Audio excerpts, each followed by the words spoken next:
Happy Labor Day weekend. We are live at the Ontario Soccer Centre in Vaughan. Toronto FC2 hosting the Rochester Rhinos.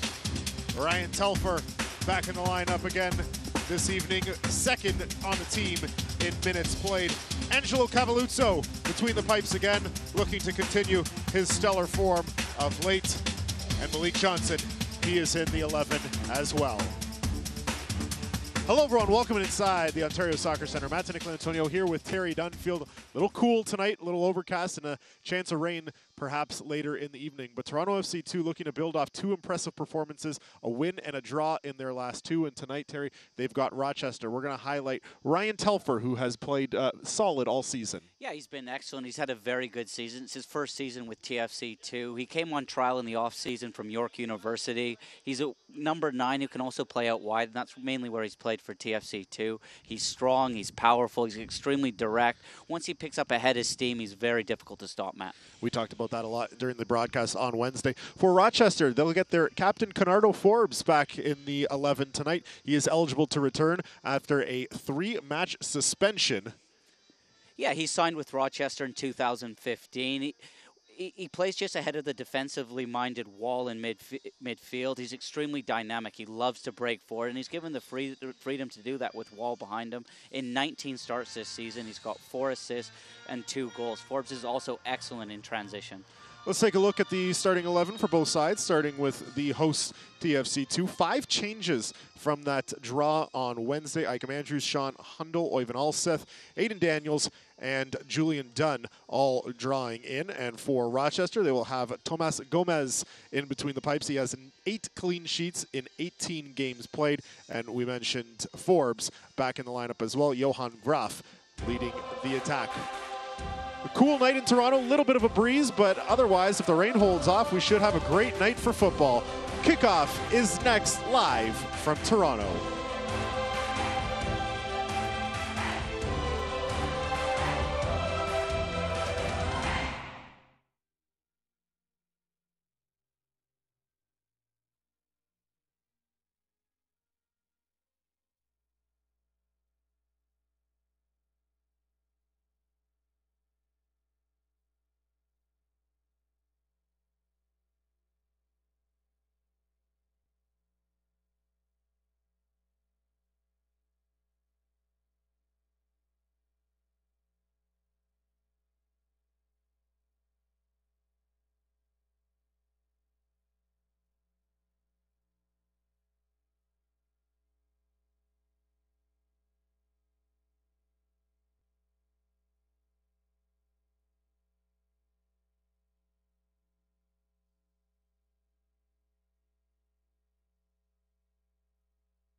(16°C, 64 Fahrenheit here at kickoff.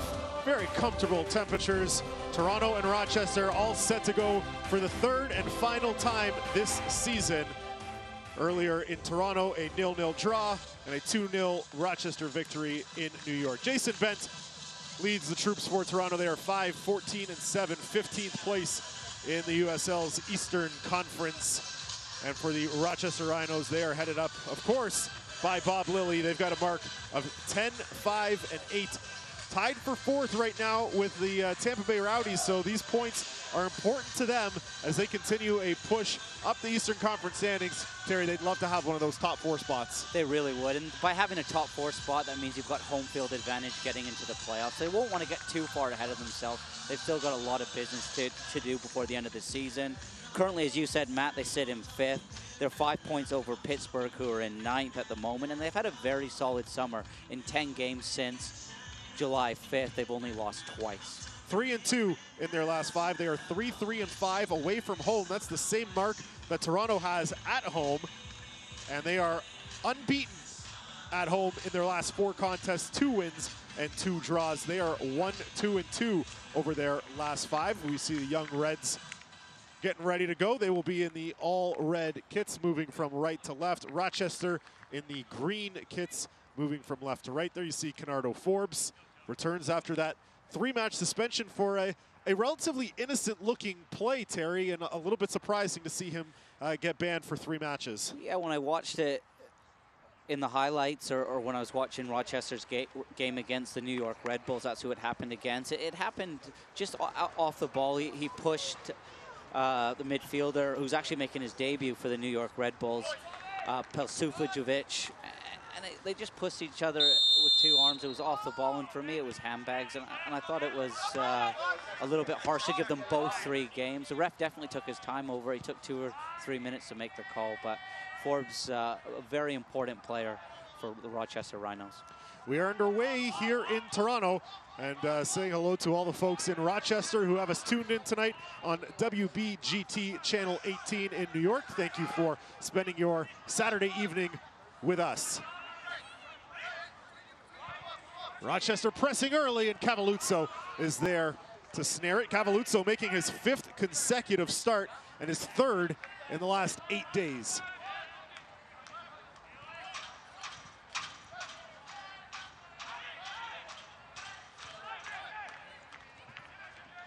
Choppy play along the far sidelines results in a throw for Toronto.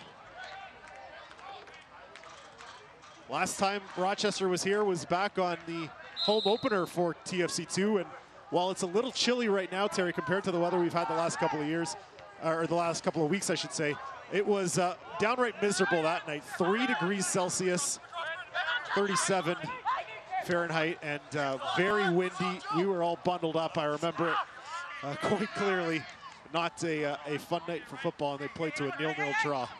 Yeah, it was a good game. It was a good battle. Not the sexiest game of football, and then in the next game in Rochester, TFC2 lost 2-0. An early red card to Oncone after 26 minutes and a Julian Dunn on goal. So it wasn't the best of nights for TFC2. They'll be looking up to even the season series. Teams split the 3 meetings last year, a win apiece and a draw.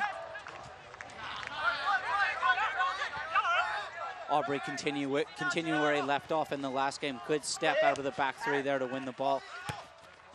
Telford trying to play it up along the sideline, but it's picked off there by Joseph Farrell. And there's wall fault. Central midfielder, Jalen Brown.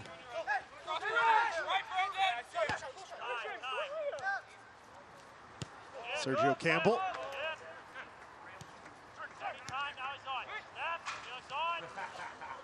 It's Ryan Felix. Lost forward, looking for Groff, but over his head and out for a Cavalluzzo goal kick. It's a stingy Rochester defense, Terry. 22 goals conceded in 23 matches, the 2nd fewest total in the USL. They also tied for 2nd with 10 clean sheets on the season. Of course, 2 of those 10 coming against this Toronto side. Yeah, I think a big part of that is the player that just made that header fall, who just sits in front of the back 4, does a very good job screening them, protecting them, reads the game extremely well, covers a ton of ground, and he's the player that'll just set off the attacks for the Rochester Rhinos. It's Malik Johnson trying to play long for Hundle. Foot race there with Campbell, and it will be Gomez who is out and boots it out to touch.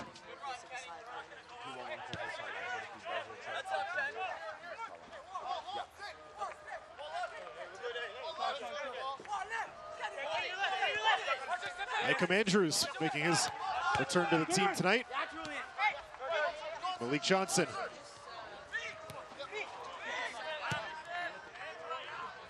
Sends wide cross to the right for Alseth. Came on as a substitute on Wednesday evening.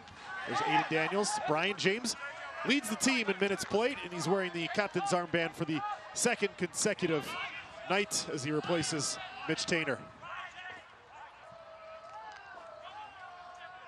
Yeah, both Mitch Tainter and Liam Fraser are both out with injuries, which means Aubrey and Brian James come into the side. I thought Brian James sat in front of the back three, did an excellent job in the last game. He's got a wonderful range of passing. Not the strongest in the tackle, but what makes him so good is his ability to read the game. He's always 1 or 2 steps ahead of players. Was very good against St. Louis in the 1-1 draw on Wednesday night. Bent without Fraser and Tainter, as Terry mentioned, but a couple of injured players returning to availability. Sergio Camargo, we haven't seen him since August 5th. Luca Uccello out since scoring the winning goal against Ottawa on July 8th. And Lars Eckenrode, who broke his leg on April 1st in the loss to Tampa Bay. Yeah, I remember that one. A bit of an innocuous one. It was off a corner kick. Just off of the ball, just went over on his ankle. It was a real sore one.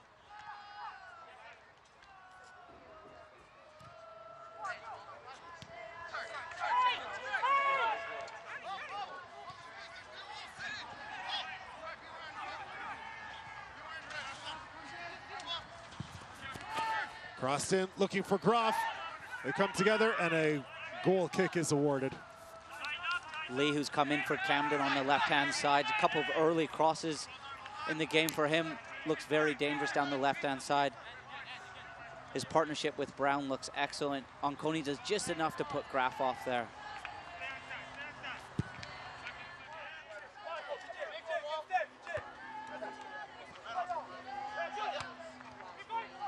Takes a deflection off the head of Brandon Aubrey.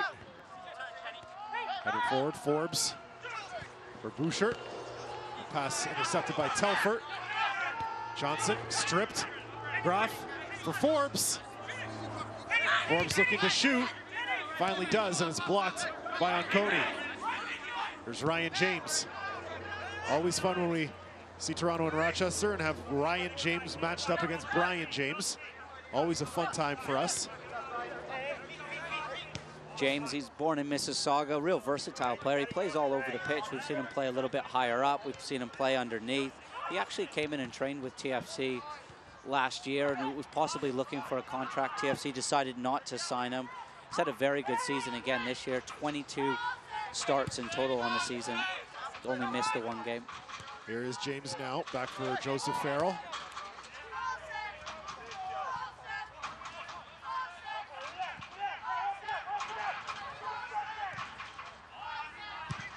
Sergio Campbell, lost forward. And it'll be Brandon Aubrey to close off and send it out. Thrown in quickly.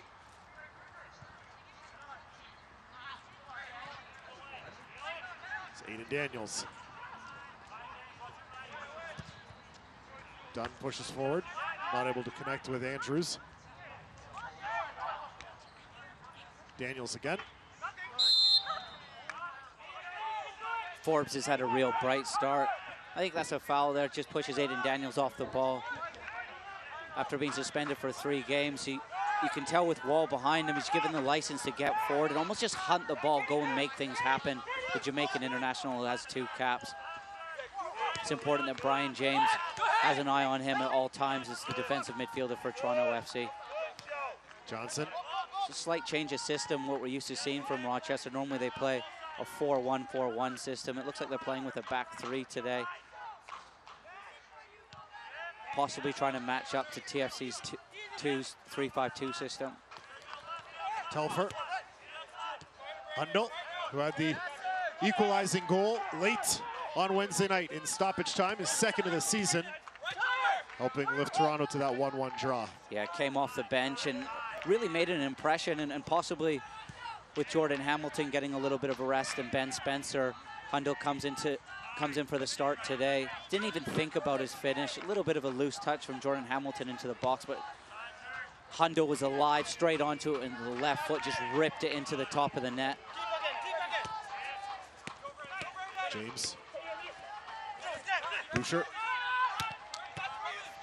Back again from Forbes.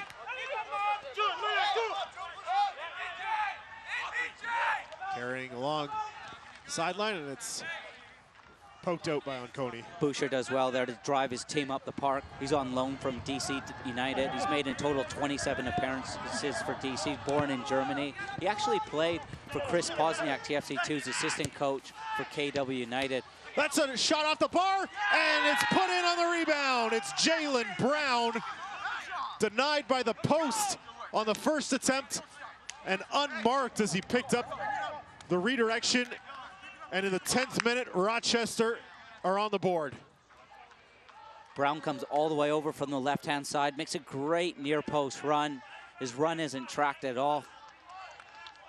But we spoke about the local boy from Mississauga, James. He's involved here. It's way too easy from TFC2. They're not set up for the throw. Telfer has to do a better job to stop this cross. And watch this near-post run from Brown. Gets ahead of Aubrey. Aubrey almost gives up on the rebound, gives Cavalluzzo no chance, and Brown just sticks it away. Toronto countering quickly. Malik Johnson sends that just wide. Toronto with a good push after allowing the opening goal. Great reaction from conceding with Malik Johnson in the side. TFC2 are very good in transition, very quick. I thought the Rochester Rhinos did a very good job of just delaying, allowing them shoot from distance, just cuts across it, misses to the right-hand side. Just drags his shot a little bit, Matt. For Jalen Brown, that's his first goal this season for Rochester.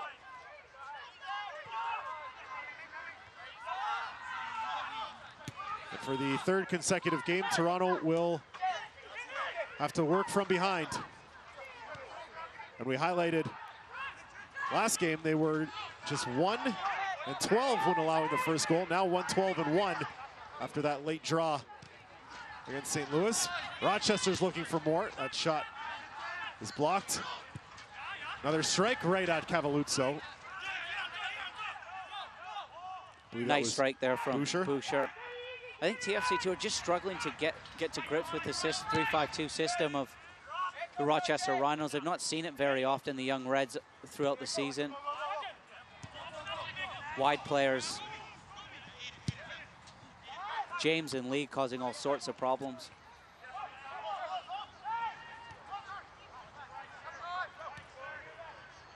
Alseth pushes forward for Hundle. And they will award it to Rochester. Fall doing an excellent job there, back tackling the defensive midfielder. Big fan of his. I think he's one of the best midfielders in the MLS. Just 24 years of age. He's got a real bright future. In 19 starts from defensive midfield role, a couple are penalties. He's got 8 goals. Before coming over to North America, he bounced around the lower leagues of Germany before signing for Rochester in 2016. He's got a wonderful profile for that defensive midfield role. Miscommunication there for Toronto is Onconi and Telfer. Couldn't quite decide who was going to go after the ball, and it allowed Rochester to regain control. Now Forbes crossed in, and Groff sends it wide. Deflection off Toronto, out for a corner. A little bit slow on the counterattack there, TFC2.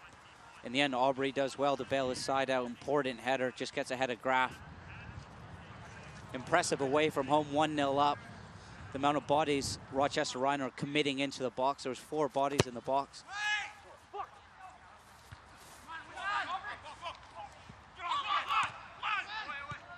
And cleared by Dunn.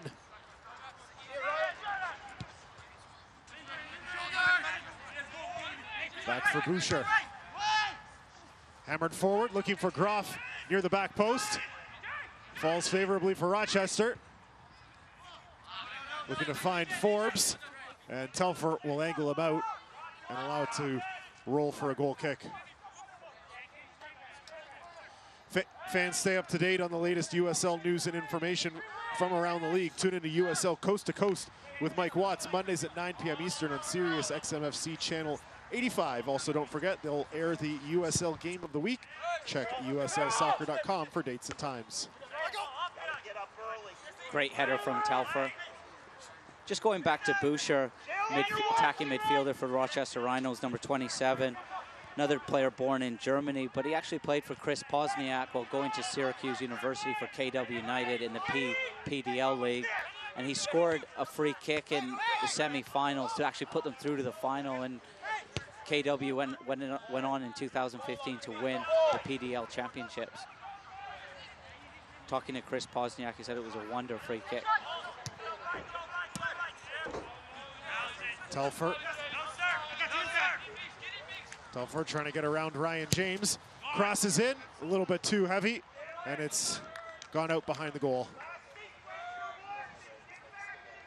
You can see Rochester have done their homework on Telfer a little bit. Telfer 1v1, he's so dangerous. He can beat fullbacks to either side. James does just enough, but you can see Farrell, number 15, just coming over for that double team, and in the end, Telfer can't quite dig out that cross.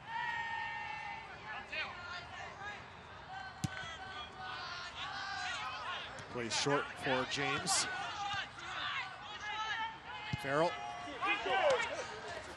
Good movement from Forbes. Just drags Onconi out the left side of the back three, creating a pocket for Boucher to get on it in the middle of the park. For me, Onconi's just got to let him go out wide, keep Telfer connected. It wasn't on for Telfer to go press, but if Onconi comes out wide, Boucher's open in acres in the middle of the park to turn. Unfortunately, his touch just lets him down. Quarter of an hour played here in Toronto. Rochester on a 10th-minute goal from Jalen Brown have the 1-0 advantage.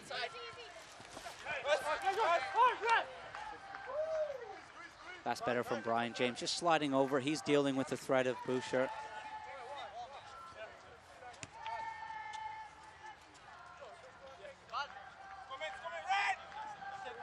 Rochester doing a very good job in the middle of the park, just interchanging positions. And it's important that Brian James, he doesn't try to put out all the fires by himself. At some point, Matt, it's important that you communicate, and maybe it's not his strength, but he needs to be a real leader in there. Drag Malik Johnson back, Aiden Daniels to give him a hand. Good defending there from Telfer to keep it away from Forbes.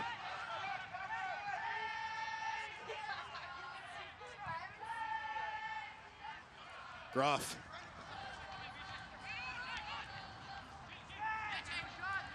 Boucher. A little bit of a slip, allows Toronto to take over. Quickly given away by Andrews, who was trying to find Hundle, but not able to get the ball through the Rochester defense. Yeah, good spot, Matt. Hundle bent his run perfectly. Andrews just tries to be a little bit too accurate with his pass. He just needs to put it into the channel, allow the willing runner Hundle to run onto it. Just before that, it was a good step from Brian James to break up the play. Takes it off of Boucher in the middle of the park. Forbes with some space, pushes forward. Thought about having to go. Now sends back for Fall. Wide left for Ryan Lee. And it's out for a corner. Such a good 1v1 defender. We're talking about in the St. Louis game. Allseth coming back from a laceration on his foot with the first team. He's played a couple of games with TFC in the MLS. He came back for maybe 15 minutes against St. Louis on Wednesday. Looked very good. There again, we see his one-on-one defending. Excellent top drawer from him.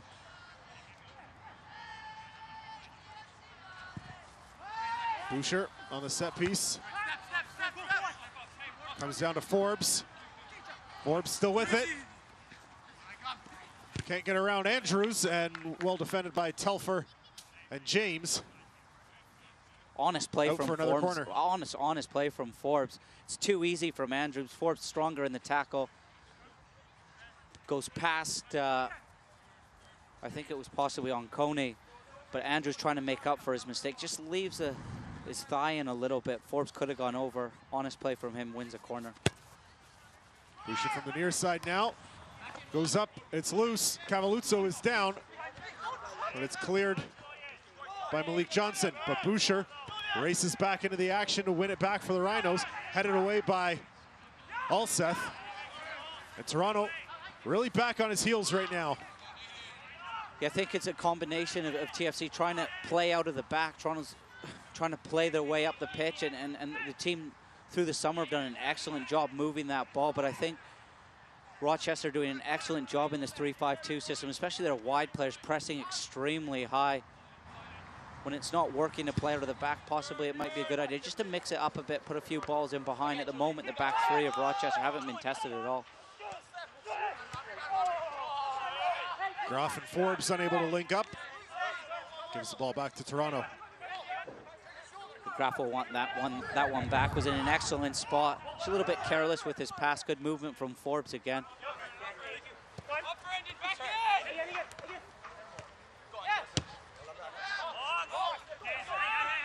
And right now, that's about all Toronto's able to do. Just launch at the length of the pitch and force Rochester to regroup from deep in their own territory. It's important now, once that ball's gone in behind, what's happened so far in the first 20 minutes is gone, is that TFC2 really try to get to grips with Forbes in the middle of the park. Boucher, Falls picking up so many second balls. At the moment, Malik Johnson and Aiden Daniels just haven't been able to get into the game.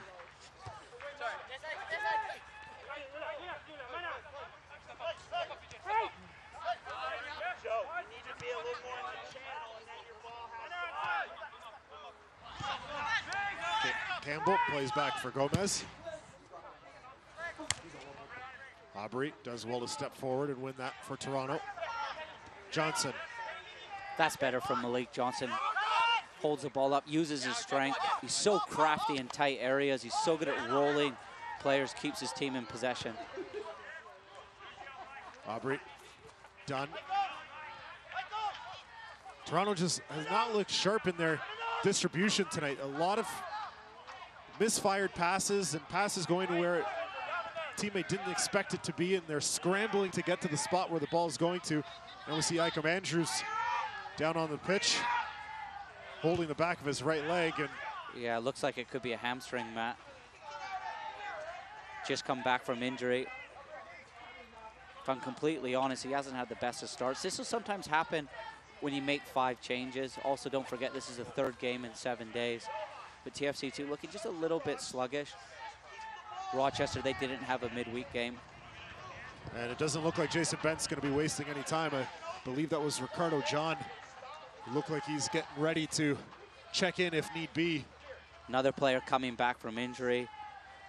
He's had a couple of games in the Ontario League, one of the local leagues here in Canada, playing for TFC3, so he should be ready. He's had important match minutes if he is called upon now.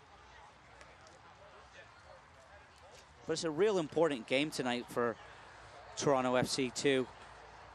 They're still at the bottom of the league on 22 points, but some recent good form, 4 points out of the last 2 games, has given them the opportunity with a win tonight to leapfrog a couple of teams. They can leapfrog Richmond if they don't beat Charlotte today, and also Harrisburg, who don't play, into 13th place, which would be a huge confidence boost to get off of the bottom of the table.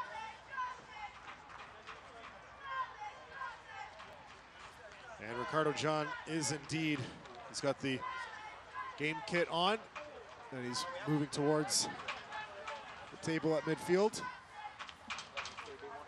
He'll be coming on here in the 23rd minute. Hopefully it'll give TFC2 a bit of a physical presence up top, real strong number 9. He's comfortable leading the line on his own or playing in a 2 with Sean Hundle up there. At the moment, center half Felix, Campbell, and Fall just in front of them have won everything in the air. John's very, very good in the air. We remember his debut about a year ago at this time in a afternoon game against Montreal. Scored 2 goals in his debut. A couple of headers, wasn't it? Exactly. It's a 4-3 loss to Montreal. Ended up with 3 goals in 4 appearances last season.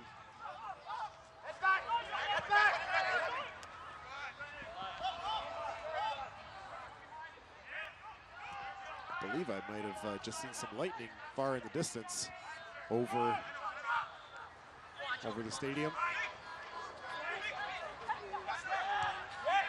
There's Brian James. Again, Matt, that's wonderful play from Malik Johnson, but TFC2 just need to get him a little bit higher up the pitch where his little bit of skill or magic can really hurt Rochester Rhinos. I think Rochester will be happy Malik picking the ball up on the halfway line like that.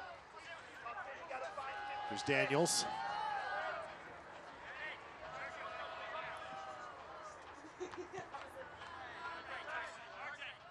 Played out for a Toronto throw.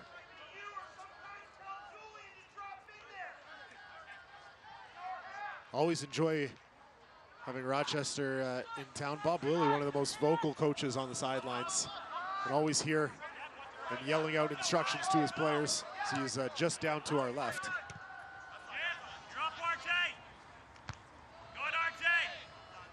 Telfer and James come together. And Telfer whistled for the foul there against Forbes.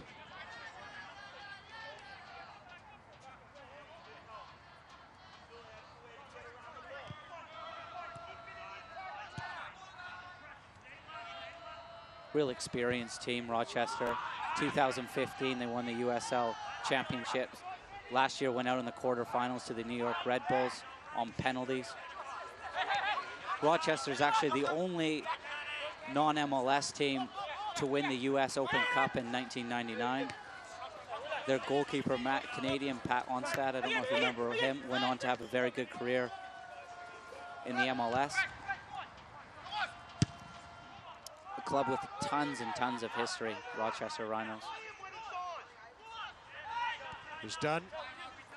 Aubrey. Onconi. Johnson. Just needs to check his shoulder.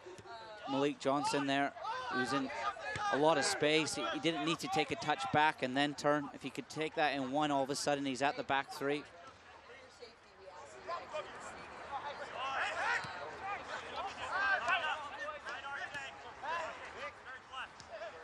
Johnson pushes forward, trying to pick out Hundal. Taken down by Farrell, wins the free kick from just outside the 18-yard box, and this will be a good opportunity for Toronto. Great turn from Malik Johnson in the middle of the park. This is better. This is him getting the ball higher up the pitch. The Jamaican international Forbes just tries to cheat a little bit. Read that he was going to turn inside. Malik Johnson with the outside of his right foot just rolls Forbes. All of a sudden he's at the back three and Farrell steps out. Malik Johnson just too quick for him, beats him to the ball. Easy decision for the referee, Vaughn. Alexis Vaughn is our referee tonight. Stephanie Fortin on the line on the near side. Sean Hornsby on the far side. And Fabrizio Stasola is our fourth official tonight. And no Subasa Endo, no Luca Uccello, the normal set-piece takers for Toronto. Daniels and Telfer standing over it. Endo getting the weekend off. Just a little bit of a breather.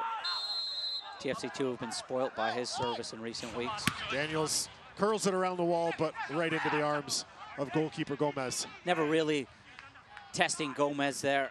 Not enough pace on it. Thought he might have been better just bending it into that back corner, allowing some of the defenders and John to really attack it. John's so good in the air, the Trinidadian who's come off the bench.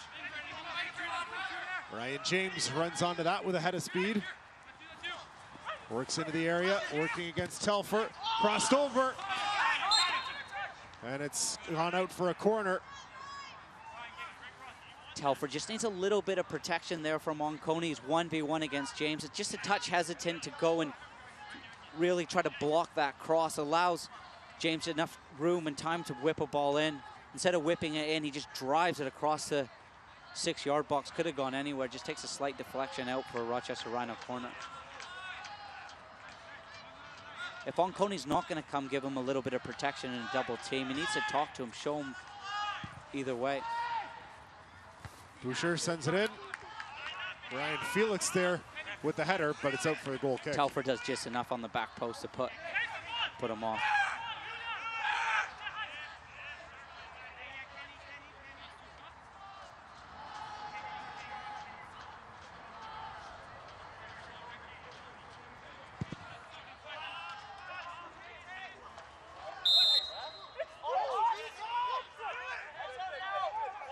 Felix complaining he was the meat of the sandwich there a little bit. I thought he had his arms all over Johnson. That's why Vaughn gives a free kick. Cavalluzzo could just put another 5 or 6 yards on it. He could be picking out John. Here's Brian James. Johnson. Back for James. Aubrey.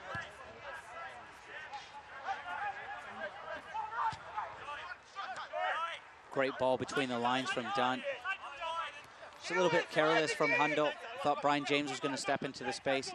James holds his spot just on different pages there, but great ball from the academy product, Julian James, who's almost seamlessly made the transition up. He's just 17 years of age, Canadian Youth International, real athletic defender. I know the club, Toronto FC, have high hopes for him.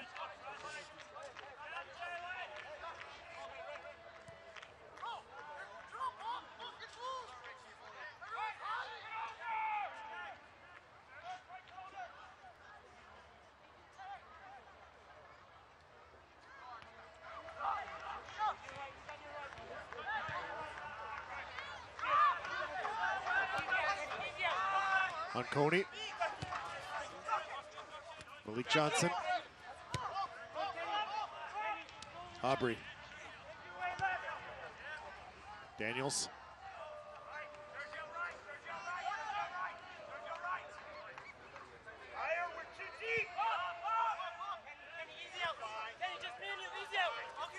On Coney. Telfer. Johnson. Trying to pick out Telfer. Intercepted, and now Forbes. Brown. Brown, the goal scorer, pushing forward, looking for another, and it's well off target. Soccer fans, Nike is an official sponsor of the USL. For more information, visit nikesoccer.com.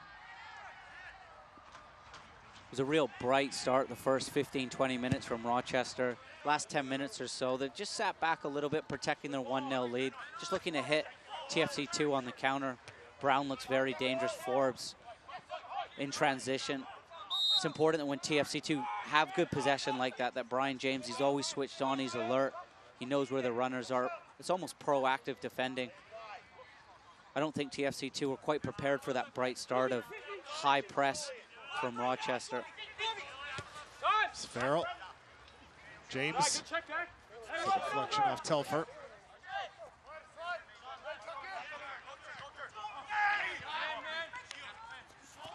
And that's out for a goal kick. Graf tries to do that first time. It got very good position. I think it was on Aubrey. For me, a number 9 there just needs to take the ball in, take a touch. If you feel any contact from Aubrey, Graf can go over. It's going to be a free kick. Strikers don't need to be flicking it around the corner. Just get good control of it. Allow your midfield to get up the park, make runs off of you. Be that focal point.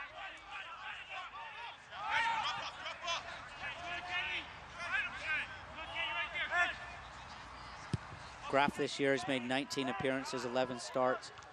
He's got a pretty impressive strike rate of 6 goals. Played in behind for Hundle. Gomez is off his line. It's blocked. Looked like it was handled. Toronto pleading for a handball. And it's cleared by the Rhinos. Looked as though Farrell just fell back on it. Great pace from Hundle to beat the goalkeeper Gomez to it. Farrell just throws his body at it. Looks as though it's going to go underneath him. He lands on the ball. Might have touched his hand. Brown trying to win the race on the far side, able to keep it in. Frees it up for Ryan Lee. This comes back to James. James left-footed strike. Cavalluzzo got a piece of it. It's off the bar, and it's out for a corner. What a strike from the Mississauga native, James. I don't think Lee's looking to pick him out. Ryan James on his weaker left foot. What a strike that is. That ball's moving all over. It's knuckling towards Cavalluzzo, and Cavalluzzo sets himself, tips it over the bar. Might have even caught the crossbar. James doesn't even hesitate. With his right foot, he sets himself, and with his left foot, he sets himself. And what a strike that is. Look, there's no movement, there's no spin on the ball, which allows it to knuckle. Good challenge at the back post there from Elseth. Real athletic save from Cavalluzzo. Wonderful shot stopper.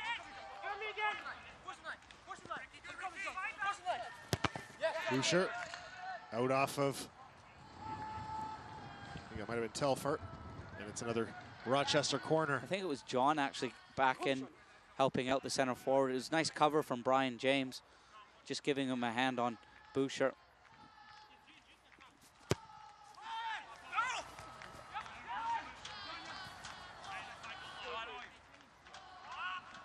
Boucher, actually a German youth international.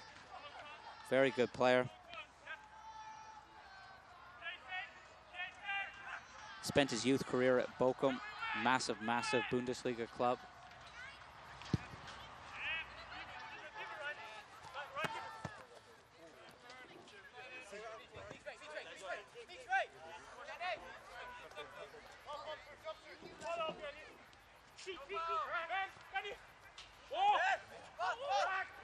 Might have been a little bit more lightning there, Matt. Yeah, it was just northwest of us. Oh, it looked a little bit closer than the last time I saw it.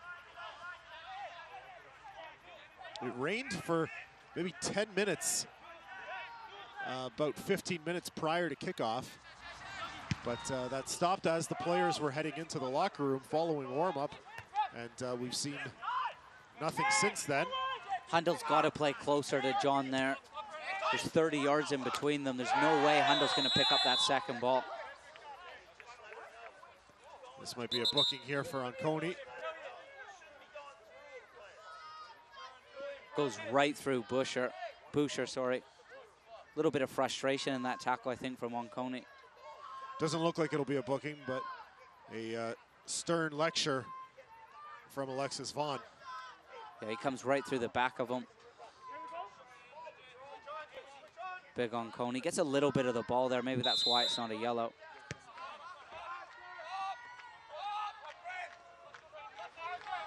Campbell for Farrell.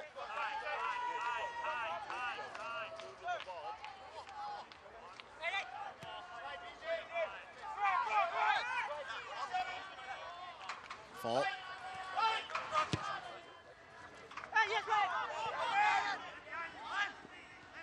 Telfer. Telfer does really well. Earn a goal kick for his side. Tracks James right back, but what a ball in behind from Fall. Just feels it into the corner.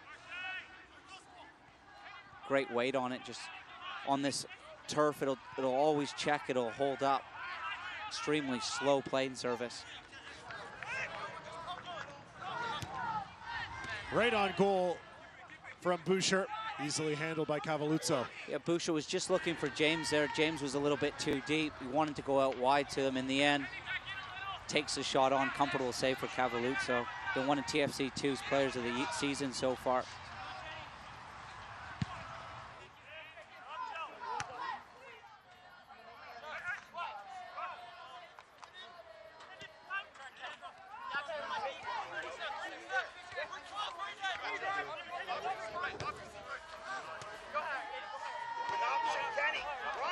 Farrell back for Gomez. Campbell. Gomez. Off the arm of Groff. Cleared by Onconi. Far side to Alseth. One back by Rochester.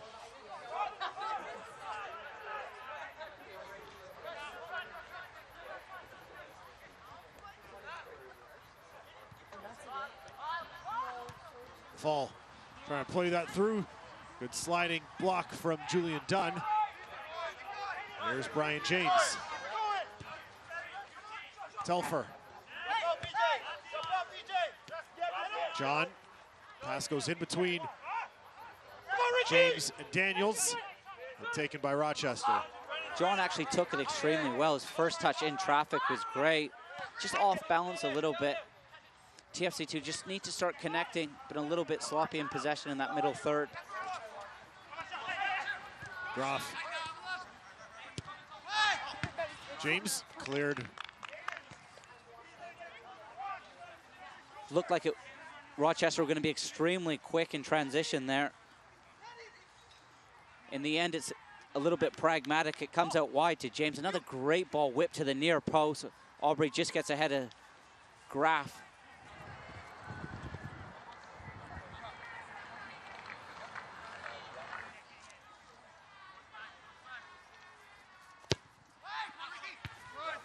Played near post and cleared by John.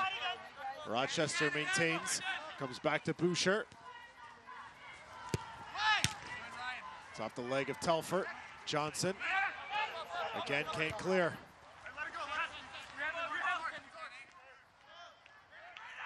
Forbes not able to track it down, but it's a Rochester throw. And now Toronto's won the free kick. Brave header there from Onconi. Boucher, he now gives him a little bit of his own medicine. Onconi beats him to it, and he knows he's going to take a knock for the team. Boucher just almost runs into him. No need from Boucher in that position. Onconi's in trouble. His back's to goal. Needless free kick for me from Boucher, in my opinion. Just stay on your feet there. Let's TFC2 out of jail. There's Fall. Plays through, but runs on to Cavalluzzo. I don't think Graf wanted it there. I think he was running in behind to try and stretch the back three to create space either for Brown or Boucher or Forbes underneath.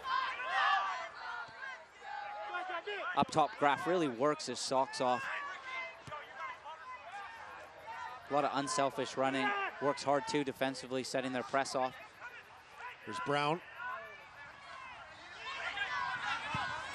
Cross in, looking for Graf, headed away.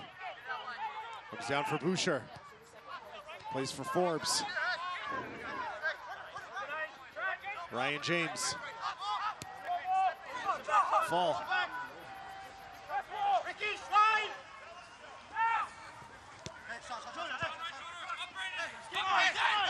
There's James. One touch from Brown, looking for his second, and it's out for a goal kick. The USL is one of the most prominent second division professional leagues in the world, featuring some of the game's top talent and rising stars. Stay up to date with all the latest league news and information by visiting uslsoccer.com and follow them on Twitter at USL.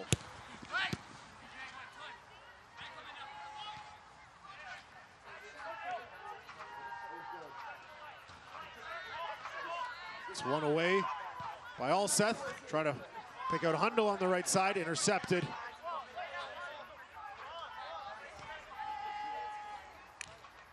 Rochester player down in some discomfort, trying to work his way to his feet. That's Ryan Lee.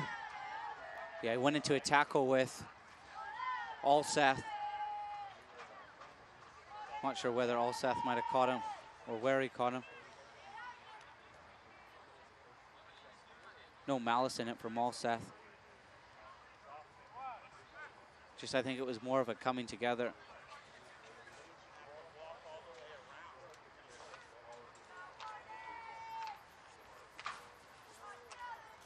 So we'll get some attention from the athletic trainer. We'll take another look. I think he might have just got his ankle twisted. Yeah, it looks like he went over awkwardly on that ankle. We touched on it just a little bit earlier, this turf being extremely slow. It's also unforgiving on joints, and if you just get your studs caught a little bit in it, we've seen a couple of awkward falls over the seasons. Might have been what ailed Ike Andrews this evening. Didn't exactly see what happened to him. Yeah, I think that was more muscular. I think it was a hamstring, that one. But again, it's not easy changing surface. I know TFC2 train on grass up at the Kia training ground all week, and then coming to the turf here, it's not easy, especially on your hamstrings. Telfer. We used to train, I used to play for the Vancouver Whitecaps. We train all week on grass and go to play at either Empire or BC Place. And especially when you get a little bit older, it's really difficult changing surfaces.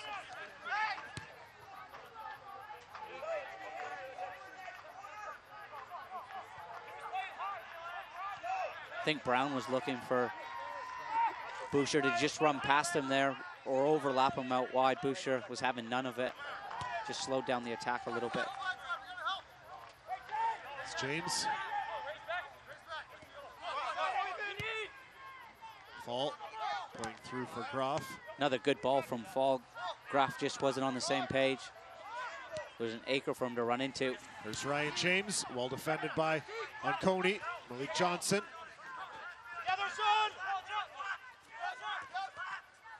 Trying to work around Farrell. Able to do so momentarily, and then Farrell wins it back. I think Farrell catches him on the follow through. He wins the ball. And now Johnson's down in discomfort. Yeah, just left his studs on his, down the back of his leg. I don't think he meant to. It was a well-timed tackle. Just on his follow-through, he catches Malik Johnson. Malik Johnson just needed a little bit of support. He's running down a bit of a blind alley. There's 2-3 Rochester players. If it's not on to run with it, sometimes you just need to put your foot on it and come out. He's got wonderful acceleration, Malik Johnson. Just gets past 4, but Farrell steps up. You'll see here, Farrell with his right foot, he wins it. And just catches him a little bit of a scissor on the follow-through. Toronto's already been forced to replace one player due to injury. Icam Andrews is replaced in the 10th minute by Ricardo John. 2 minutes of added time here at the end of the first half.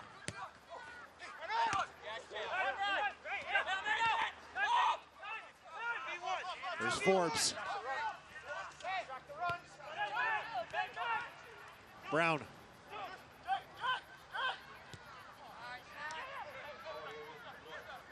Felix. Lee. Boucher. It's blocked.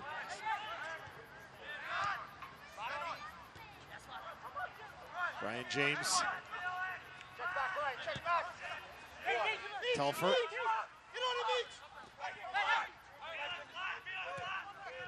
Trying to play into Johnson. It's broken up.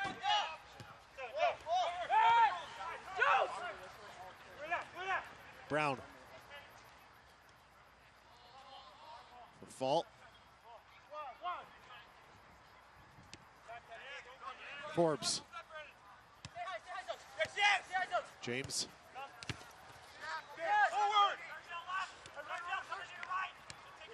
John. Daniels.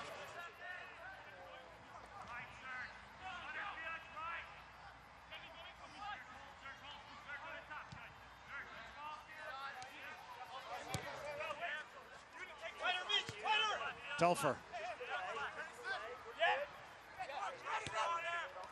Johnson. Brian James.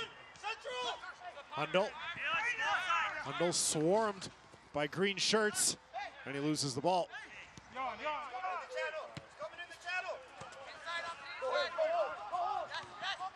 Aubrey plays back for Cavalluzzo. And there is the conclusion of the first half. Toronto not able to generate much offensively. Were really pinned back on their heels in that opening 45, and they trail by a goal. Yeah, I don't think they were prepared for the quick start from Rochester. They struggled to get a play out of their way out of that real high press. Also, with the movement of the Rochester midfield three, I think that has been excellent for Rochester. Too many times TFC were sloppy in possession, didn't connect passes that they should, and have turned the ball over in bad areas where Rochester have been able to look very dangerous on the counter. Also, too often it's been last-ditch defending for me, Matt. TFC need to be a little bit more proactive with their defending so there's not so many last-ditch tackles. It was a strong start from Rochester, capped by a goal in the 10th minute from Jalen Brown. His first of the season, have the visitors up by a goal. Terry and I will break down the first half when we return to Toronto.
on a cool night in Toronto. It was a hot start for the Rochester Rhinos as they continue their strong play and look to move up the Eastern Conference standings. And they'll be happy with their first half performance as they lead Toronto 1-0. Matt and Antonio back with Terry Dunfield.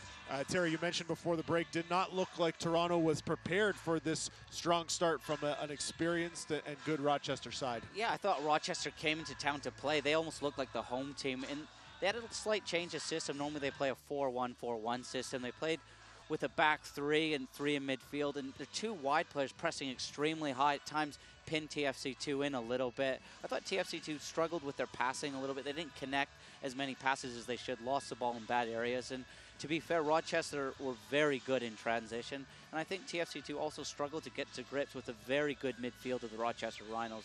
Wall sat in front of the back three, picked up a ton of second balls. And just ahead of him, the movement and interchange of Boucher and also Forbes was excellent. Brian James just needs to do a little bit of a better job organizing Malik Johnson and Aiden Daniels in front of him. Try to get a little bit of protection from them. Let's take a look at the highlights from that opening 45 that was capped off by the Brown goal, but we'll get to that. Actually, I believe that's the first play of our highlight pack here. Quick throw in from Ryan James got it started. Yeah, a little bit slow trying to deal with that throw in. James has too much time, whips a great ball into the near post. Brown comes all the way over from the left-hand side, makes a great near post run. His initial strike goes off of the post. Aubrey just caught on his heels, and Brown sticks it away to make it 1-0. Later on, Forbes crossing into the area and forcing Toronto to take a corner. Yeah.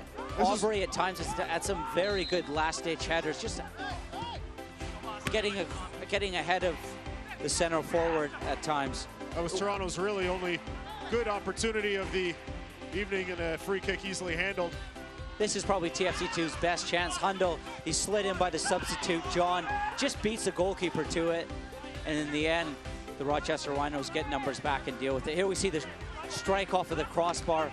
James, what a strike from him. Look at the movement on this. The ball's moving side to side. It's knuckling at Cavaluso. Cavaluso does well just to get a hand on it to tip it onto the crossbar. And here we see just some very good interplay from the Rochester Rhinos. James just pulls off of the shoulder of Hundle. Hundle's back doing his best to defend. And in the end, James just pulls it off it, and then they miss it the near post, Rochester. So despite a slow start to the first half, Jason Bent will surely be in the room trying to make some changes. What message will he be delivering to make sure they come out with a little bit more jump in the second half? I think initially we saw a real high press for the first 15-20 minutes of Rochester, and then Rochester just dropped back into their slots a little bit, allowed TFC2 to have good possession. But what TFC2 did is they didn't shift that ball from side to side across that direct game channel to try to shift the Rochester Rhinos out of those blocks and wait for openings. At times, I thought TFC2 just forced it a little bit, forced balls into Sean Hundle and John that weren't necessarily on. What they need to do is just try to shift the Rochester Rhino around, shift their blocks, and then wait for their opening. Be a little bit patient and possibly maybe look to hit balls in behind, try to stretch Rochester a little bit. And for his part, Bob Lilly, content with the 1-0 lead, probably wants a little bit more. What's the message going to be to his club? Very much so. I think he'll be wary of TFC2 in recent weeks. Their characters, they've come back twice from 2-0 down, from 1-0 down to pick up points and win. So I think he'll be wary of the threat of Sean Hundle up top. And I think a second goal is important for Rochester. We'll see if Rochester is able to add to that lead. Toronto had a strong start to the second half on Wednesday. Will they have the same tonight? Second half when we return to Toronto.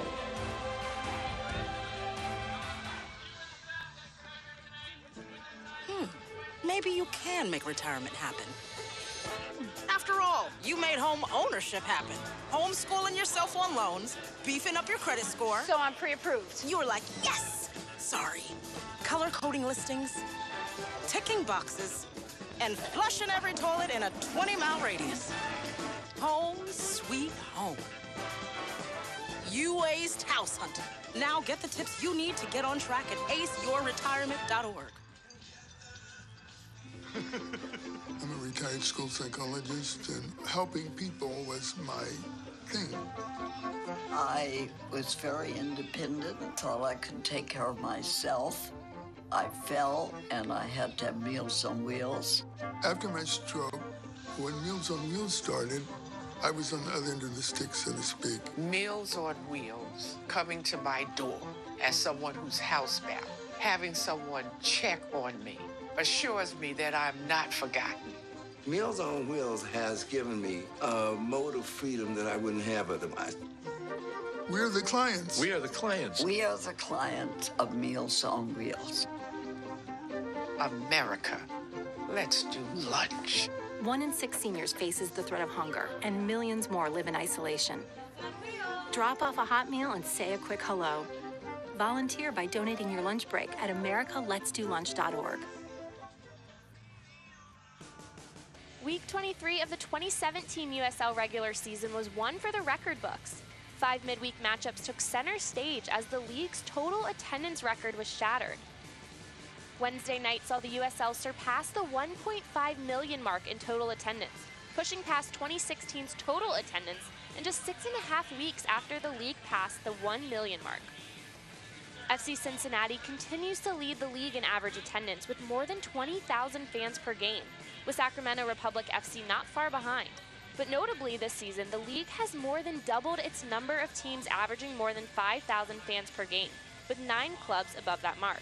Those 9 teams, which include newcomers Reno 1868 FC, Ottawa Fury FC, and the Tampa Bay Rowdies, sit in the top 11 in average attendance nationally outside Major League Soccer.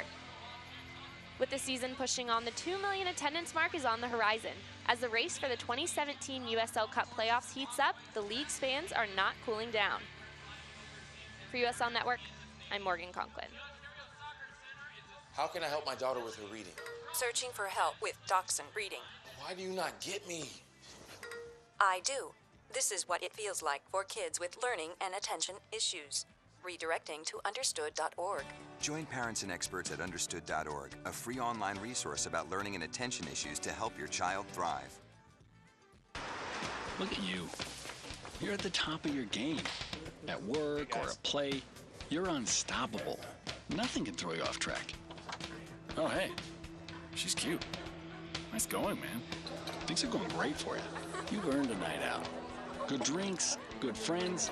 Yeah, we can go ahead and call this a good night. Wait, is that your car? Uh-oh. Not smart. Yeah, I saw that coming. Say goodbye to her. Ouch, that'll hurt your bank account.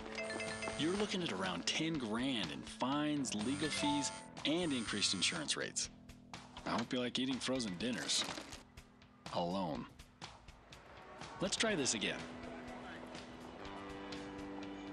Smart move. Because buzz driving is drunk driving.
1-0 for the visitors.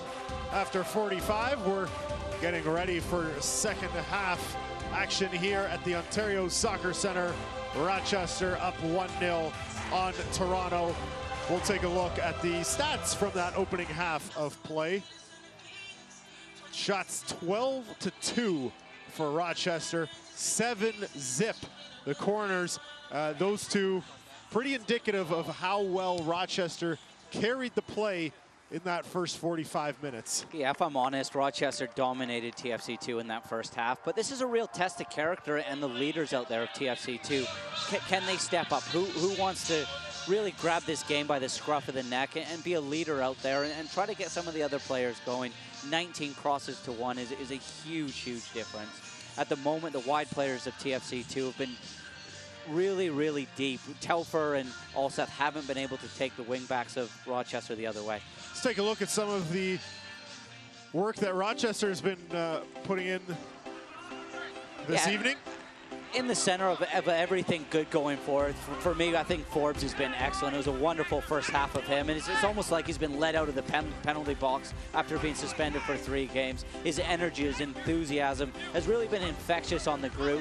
His movement's been clever. He's finding pockets just in front of the back 3 of TFC2, and also Ryan James, he's been excellent. What a strike this is from the right wing back position. Comes inside and just wraps it off the crossbar. Slight touch from Cavaluso. If he doesn't touch that, that's going into the back of the net. I've also been impressed by the former youth German international Boucher in the middle of the park. Also Fall, he's just pulling the strings, just sat in front of the back 3, picking up so many second balls. But it's a real challenge for TFC2 right now to step out, show what they're made out of, and really show Jason Bent that, you know what, you can count on me when things aren't going so well. This is where you really see true players and what they're made out of. Using a hockey term there, I like it, letting them out of the penalty box. We're gonna have a substitution made for Rochester right off the hop here. It's going to be Brandon Beresford coming in for Ryan Lee. I believe Lee was the player who got some medical attention towards the end of that first half. Yeah, that's right, Mike. Collision with Alseth. A lot of the times those awkward ones just away from the player are the ones where players do get injured, unfortunately. We wish him all the best, and hopefully it's not too bad. Back underway here in the second half. What response does Toronto have? It should pass along. Canada in their friendly against Jamaica down at BMO Field tonight, up 2-0 in the second half. Former TFC2 player Jay Chapman, he's just come into the game, and there's Alseth with an opportunity. Looks like he might have stumbled over perhaps the ball, maybe his own feet. Definitely nothing malicious from a Rochester player there, and it's quickly gathered by Groff for Forbes. Sorry, substitute Beresford times his tackle perfect. They're on the pitch 10 seconds. If he gets that wrong, that could have easily been a penalty. Yeah, just going back to the Canada game, beating Jamaica 2-0. Not over yet. With 10-15 minutes to go, and Toronto FC midfielder Jonathan Osorio, he scored the second goal. Raheem Edwards got in as well tonight. Alfonso Davies did make it onto the pitch. So St. Ricketts as well is there.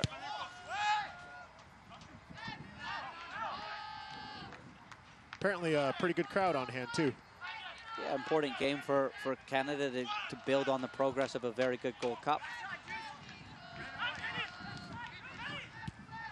That's right across the goal mouth, and that'll be out for a throw-in, I believe. Yeah, it's sort of half shot, half cross there from Forbes. Just takes his time, probably takes too long. I think the cutback was on to Brown. Great through ball from Forbes. It just drifted out wide, got in behind Telfer.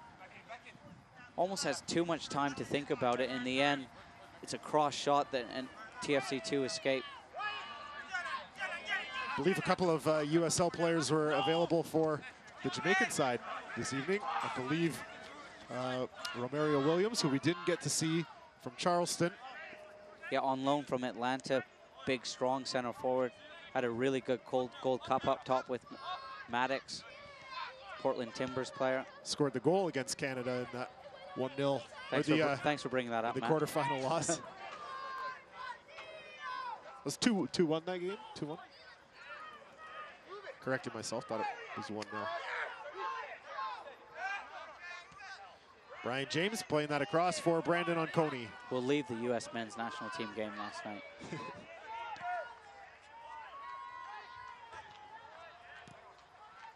Well, our friends in Rochester might not be so keen for us to dissect that one. Close to home for them. Red Bull Arena, I don't think that's too far from Rochester. There's Johnson. Johnson making a run, picking out Aiden Daniels. Daniels trying to get it to his left foot. Still attempting. Now over for Hundle. Hundle has it poked away. Comes to Telfer. Telfer with the cross. Ricardo John going up. And it'll be a goal kick. Probably the best attack of the game from Toronto. I think Aiden Daniels might have been better to just keep the play moving, keep the play coming across the pitch, bring it out wide to Alseth. In the end, he tries to cut back inside.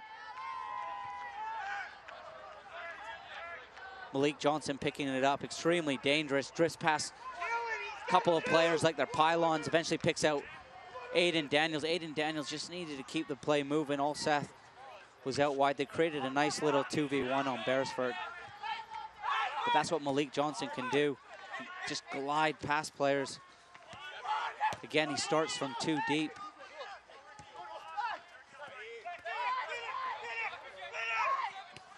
Brian Felix. Jalen Brown. Dispossessed by Alseth. Sends it over the head of Ricardo John, and it's run onto by Sergio Campbell.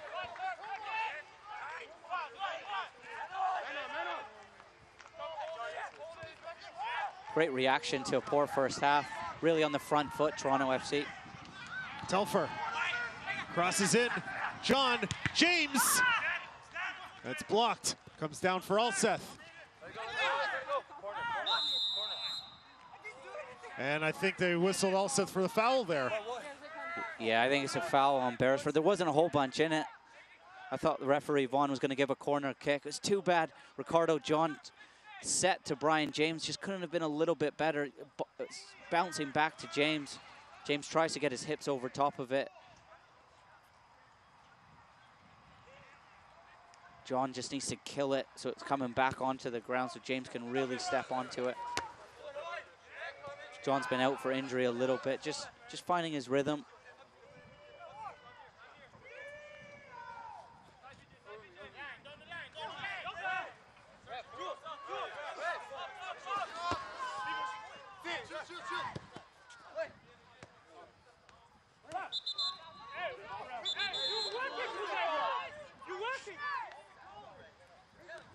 Some frustration from both sides here, directed at the lineswoman.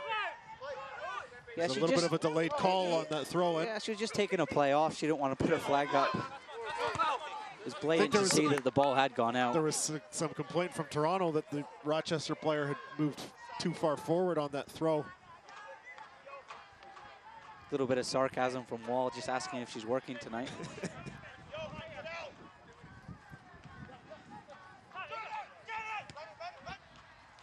This comes down for Forbes.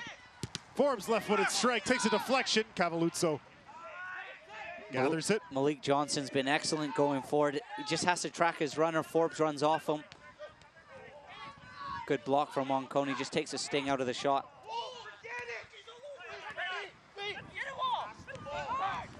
Beresford for fault. Wind's picked up a little bit here in the second half, but it does look like it's working in Toronto's favor. But not quite as severe as we've seen up here in games past.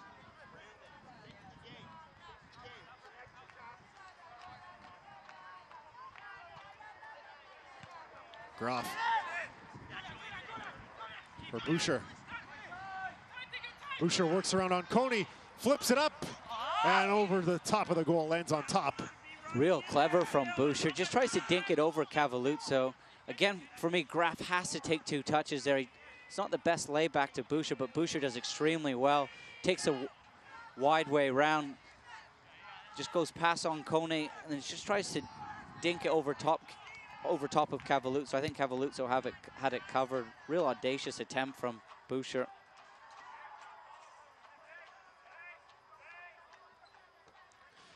Bit of a better start to the half for Toronto than what we saw hour and a half ago. Night and day from the start to the first half. I think Toronto FC were on the front foot at a couple of half chances, really. It's important that they keep that momentum going. I think TFC2 play at their best when they play at a high tempo, when they're quick to free kicks, quick to throw-ins, keep that ball in play, keep passing that ball. Rochester Rhinos will be happy just to take the sting out of the game. I think some of their build-up play has been excellent. Their angles in midfield, Graf's movement up top's been good. We mentioned just how stingy defensively they are. Well, the second fewest goals allowed in USL. That's Bob Lilly team for you. Really well organized. And it's almost their platform to go and play forward from. Again, Toronto FC, they're trying to just overplay. Rochester doing a very good job of pressing extremely high. When that press is coming, there's got to be players open higher up the pitch. There's Fall. Great move, still with it. And it's blocked by Julian Dunn. Great play from the youngster Dunn. Doesn't give up on the play. Tracks right back. He's able to make an athletic sliding play to just prevent it being 2-0 for Rochester. Malik Johnson with a great run forward there, but his last touch was just a little bit too heavy. And now Rochester again. Another great play from Julian Dunn, stepping up, taking the ball off Fall. Fall looking a little bit leggy there after an impressive run just a little bit earlier.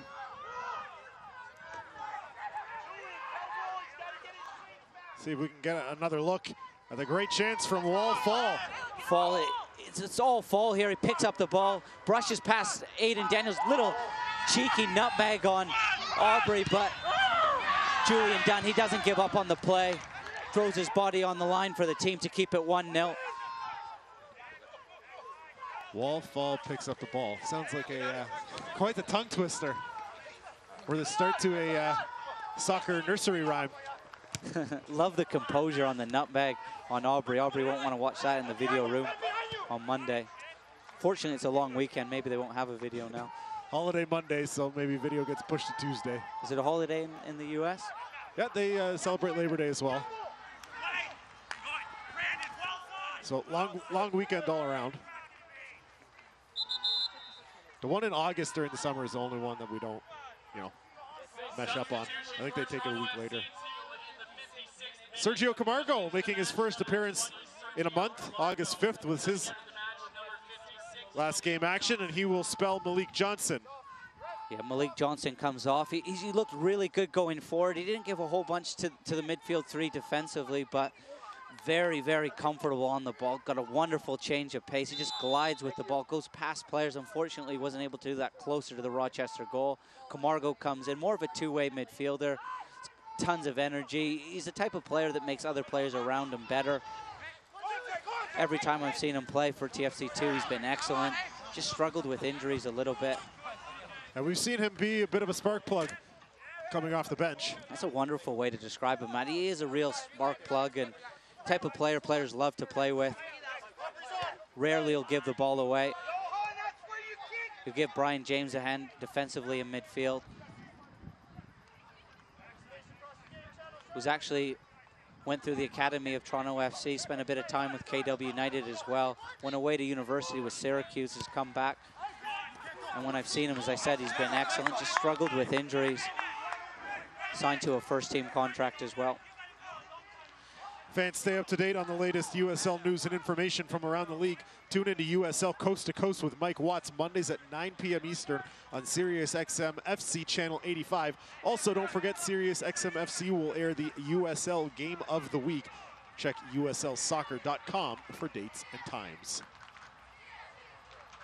Rochester have had a ton of opportunities. Sometimes, Matt, when you don't punish a team and get that second goal, just leaves the door open a little bit for Toronto FC, and they've shown great character in recent weeks. We touched on it, coming back from 2-0 down in Charlotte to win 3-2, and then the equalizer in the last minute against St. Louis on Wednesday night.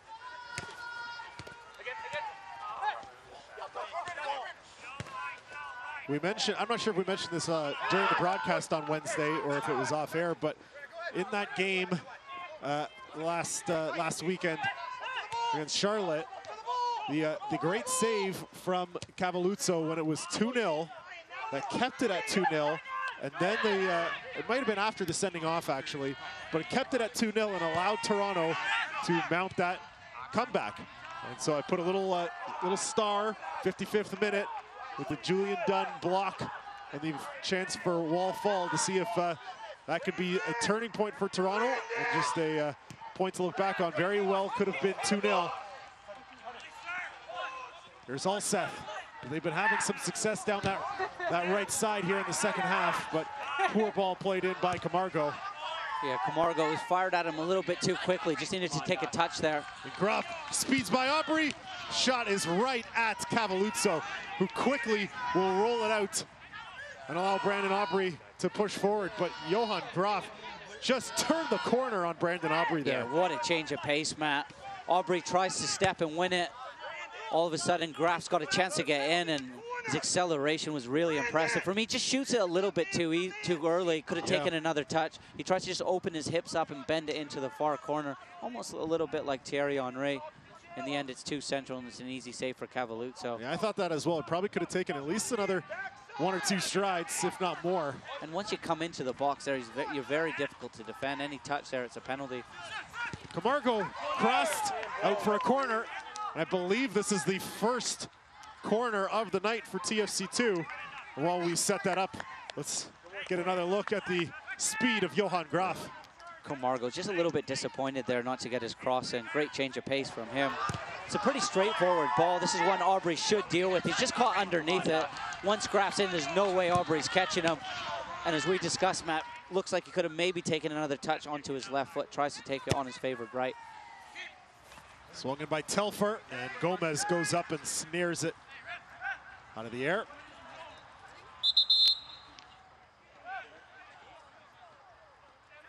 It's great when the goalkeeper comes out and claims it, takes the pressure off of the defenders there. He's a former US U20 international goalkeeper, Gomez. He has been excellent this season. This is his 19th appearance. He's got 8 of Rochester's 10 clean sheets. In 2015, he was drafted by Columbus, wasn't signed, ended up joining San Jose. Earthquakes never played for them in the MLS. After being released, he's been with Rochester since 2016.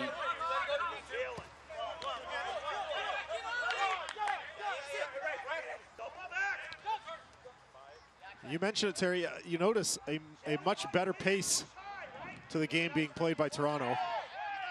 Yeah, I think they've stepped up in the second half. There's been a reaction, and then they've matched what Rochester brought, that energy. Brandon Onconi not happy with that call. He was yelling at the official. I think Brian James stepping in as the captain. Good move here to try and diffuse the situation, but Onconi going to get a talking to anyway. And the referee will have the free kick reset here. But that's better from Onconi. At least there's a little bit of fight. In the first half, I feel like he would have just committed the foul and just walked back into his position. We spoke about it in our open. 5 changes today. A lot of experience went out of the team for TFC2. Spencer, Endo, Hamilton, Morgan. I think they've been missed a little bit tonight as well. It's the challenge of a 3rd game in 8 nights. Yeah, a little bit of that. And Jason Bensk is given orders from up top that a couple of players need to play. Players are coming back from injury, and possibly that's why it's looked a little bit disjointed going forward at times.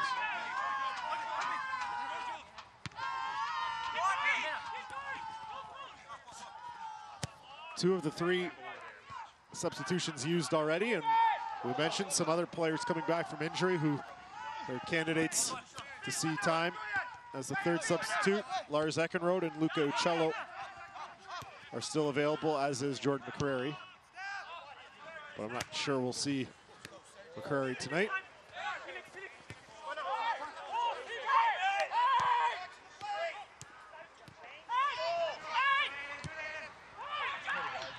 There's Ryan James down the right side, and he hammers it off the side of the goal. Great ball there from Boucher. Good vision. Telfer again, just caught flat-footed, too square. He needs to be connected to Onconi. Ryan James tries to beat Cavalluzzo at the near post. He has to go across the keeper there, so then anything spilt is into the, gives their attackers a chance on a rebound. Poor pass there, finds Forbes right in the middle of the pitch. Will play it out wide for Boucher. He has to run to keep it in. Now works into the area. Trying to find Forbes. Rolls instead to Beresford. Down for Forbes. Again out for Beresford. Beresford's cross in. No one home for Rochester. And Ryan Telfer will collect. Yeah, I think at 0-0 in the first half, James might have stayed high up the pitch, just protecting their 1-0 lead a little bit, just drops back. Give a little bit of cover.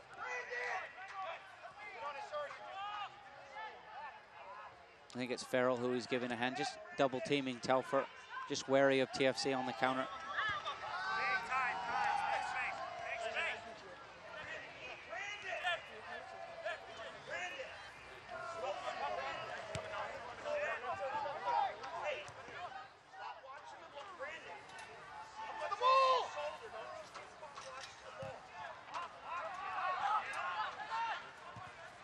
Aubrey plays that out. I like that from Aubrey. No nonsense, being safe, putting it out. But you're 1-0 down. You're at home. You're fighting and scrapping for points. Maybe there, just take a little bit of a chance. Take a touch. Go back to Cavalluzzo. There's fault. Working against Daniels.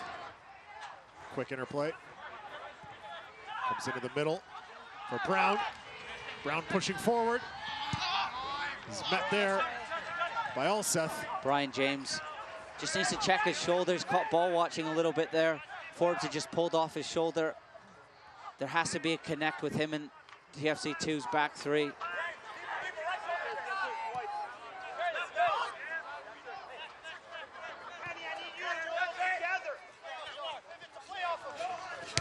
Camargo. Up the side, looking to find Hundle. Instead, taken by Rochester.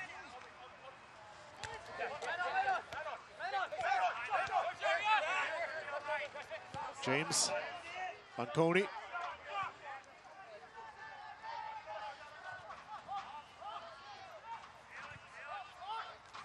Aubrey. Done.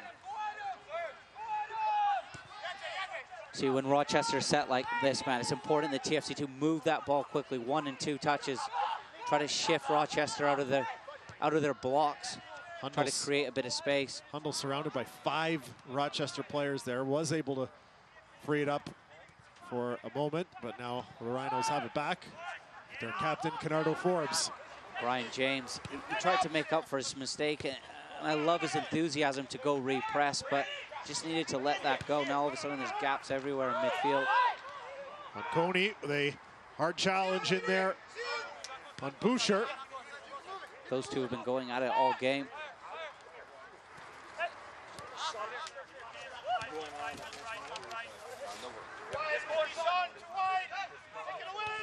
Felix Campbell. Was it last season, Matt? TFC2 and Rochester met, and I think Rochester had a 1 or 2-0 lead at halftime, and TFC clawed it back, and I think Drew in the end got a point. Bob Lilly kept his team in the changing room for about 2 hours after the game. I don't remember for sure. That does ring a bell, though. Camargo lucky not to pick up a yellow there. Just stops the attack. Good skill from Fall, just to use his body to roll Camargo. Substitution for Toronto FC2 in the 67th minute. Coming into the match, number 35, Lars Eckenroe. Subbing out of the match, number 77, Brandon Onconi.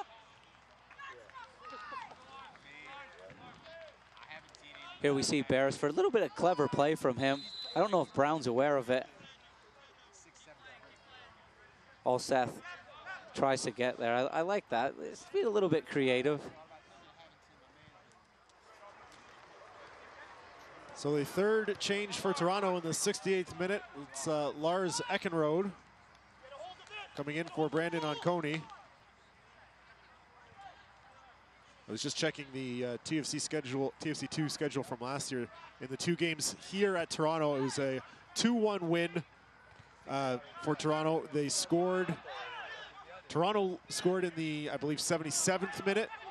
And then again in the 90th minute, Rochester scored in stoppage time, finished 2-1. The other game was a 1-1 draw. That was the one. Not sure the order of the goals in that one. The 1-1 draw, that was it. There's Groff looking for Brown. Well defended by Dunn. And now Alseth. So we're about 22 minutes to go. Camargo not able to link up with Ricardo John. So with 21.5 minutes to go, Jason Bent has used all 3 of his substitutions. 1 out of the necessity of injury back in the 10th minute.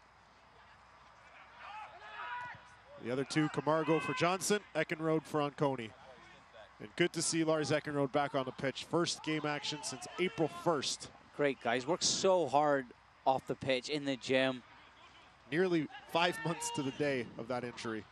Yeah, it was Tampa, the 3rd game of the season, 2nd or 3rd game, picked up what looked an innocuous, and it didn't look like there was much in it, and he ends up, I think, fracturing his ankle or his leg. Hopefully he can put together a run of games here. 6 games left to the end of the season. And Sean Hundle, I think, complaining he wanted the referee just to call advantage there, as he had the ball in a good position to push forward. Now Rochester has a chance to defend. Yeah, I think he's got a point there. It looked like he rolled the defender extremely well. He'd broken the lines. Vaughn just a little bit too quick on her whistle there. She's one of those referees very particular about where the free kick is taken from. As a player, that drives you nuts. You just want to get on with it. Overall, though, I think she's had a good game. I think it's been an easy game to ref so far. Hasn't really had any contentious decisions. Yeah, I'd agree. We normally see her as the 4th official here, and have on occasion seen her as the head referee. Camargo, James, Dunn, James, Camargo. Trying to pick out Ricardo John, well defended. Just a little bit Felix. A little bit too predictable. Good ball movement to create that opportunity from TFC2. That's better. 1 and 2 touch. And Brown not able to run over and keep that in.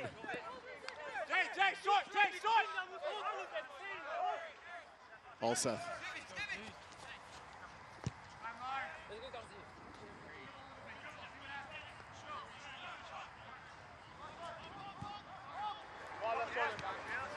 James. Alseth.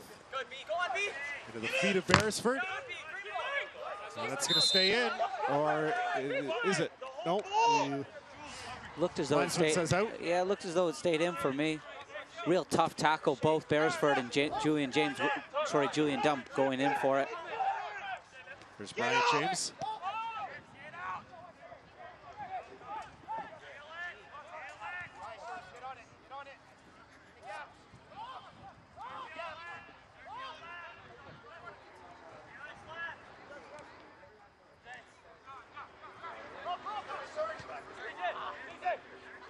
Brian James.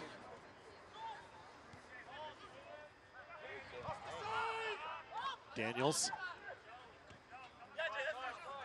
Camargo.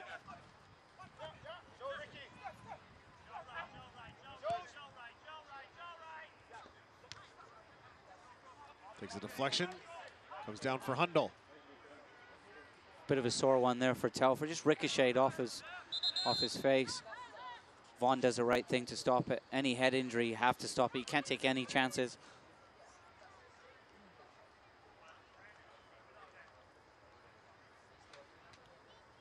Saw a bank of 4 and a back of 5 there for Rochester Rhinos.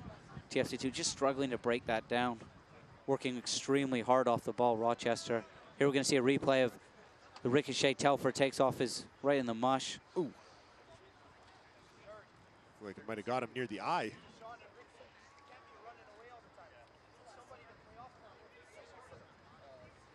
See the physio, Andy, coming on. He tells me he's the fastest physio in the land, Matt. He can run the 100 meters. He tells me, I've not seen it, in 10.9 seconds. That's pretty impressive, isn't it? Have a competition with the other physios, though. Maybe Jason Bent should put him on up front for a little bit. Well, the speed couldn't hurt. Telfer looks like he's going to be all right. Just stings a bit. I imagine that might swell up a little bit, though. And he should be good to return once he's allowed to. Rochester. He's one player, though. So I was just going to say, Matt, just on Telfer, he's one player that can definitely be happy with his seasons and his progress that he's made coming in from York University. Really worked hard on trial to get this opportunity. Probably wasn't planned to play as many minutes as he had.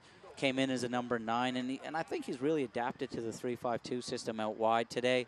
Probably hasn't, tonight's not been his best game. He's been caught in behind a little bit, but really works hard, and he definitely has some tools that you can work with, and hopefully, possibly next season, can develop and look to push on.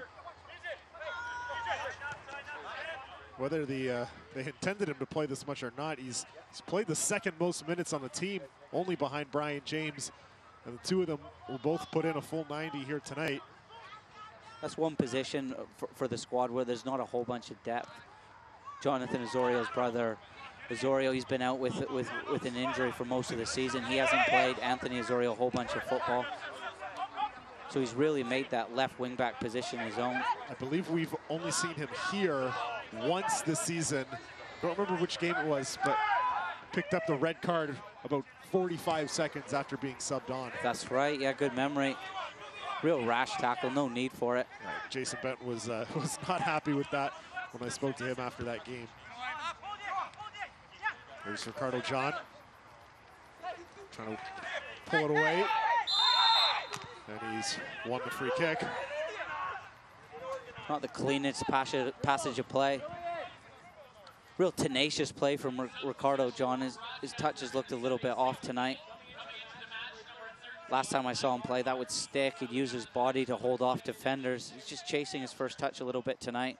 But these will be important minutes for him coming back from injury. I really like him. I think he's got a ton of attributes. Almost an old-fashioned number 9. Likes to run in behind, great at getting the end of crosses. Mike Garzi coming on for the Rhinos. He'll be taking the place of Julian Boucher. I thought Boucher had an excellent night, possibly one of the best players on the pitch. 2 goals in 18 appearances for Garzi this season.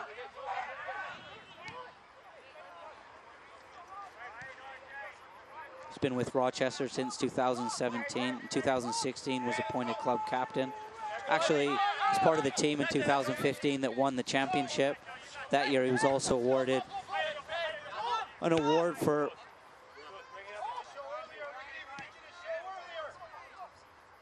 just get there about this award in a second. For community service, won the community service award in the USL, Matt. It's great to see players working hard, not only on the pitch, but off it. Being a professional footballer is an incredible platform to go and help other people.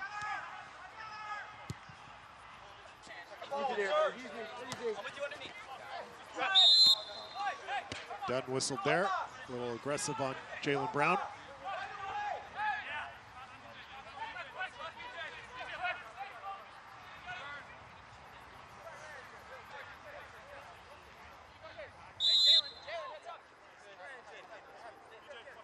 Down inside the final quarter of an hour.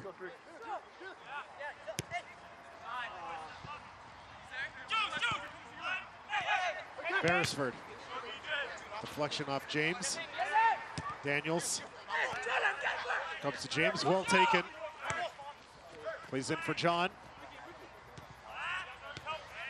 Olseth. That's better from Ricardo, John. Had checked his shoulder before it came into him. He knew where the space was, takes a good touch, keeps his team in possession. Olseth trying to find Camargo, gives it away. When you go square, you have to be 100%. A little bit uncharacteristic from Olseth. Very rarely do you see him give the ball away.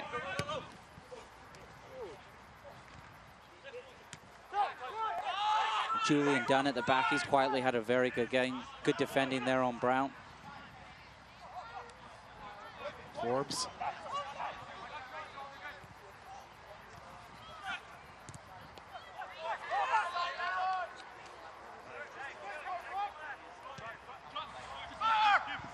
Looking to pick out Groff. Cavalluzzo steps up to snare it first. And now James. Important interception from Cavalluzzo. What a great starting point. He's on the edge of his 6-yard box. He reads that play. He's not had a ton of action in the second half.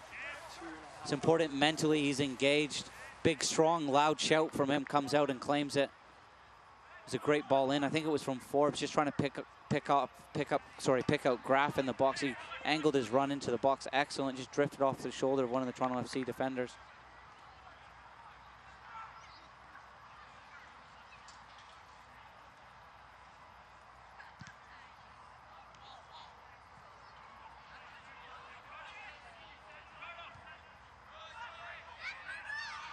Telfer unable to maintain that. Rochester looking to win back-to-back games for just the 3rd time this season. A little bit surprising for a team with 10 wins.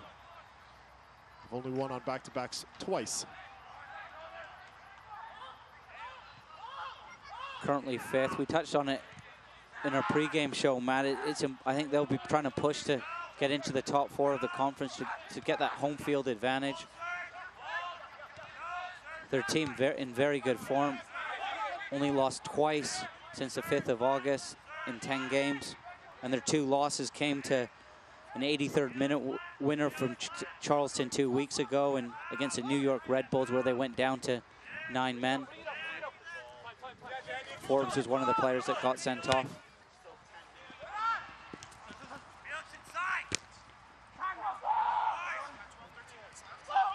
Here's Olseth.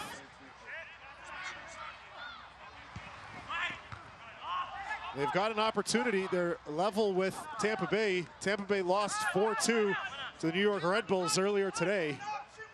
So an opportunity for Rochester to slip up into that top 4.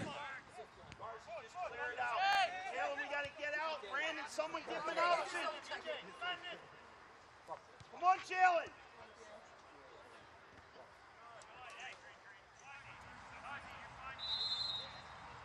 Soccer fans, Nike is an official sponsor of the USL. For more information, visit NikeSoccer.com.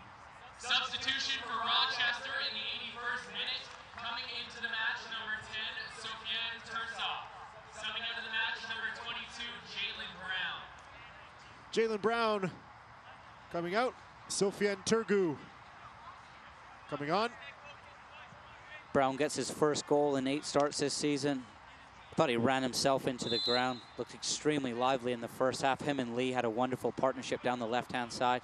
Just looked a little bit leggy in the second half. You can be happy with his performance.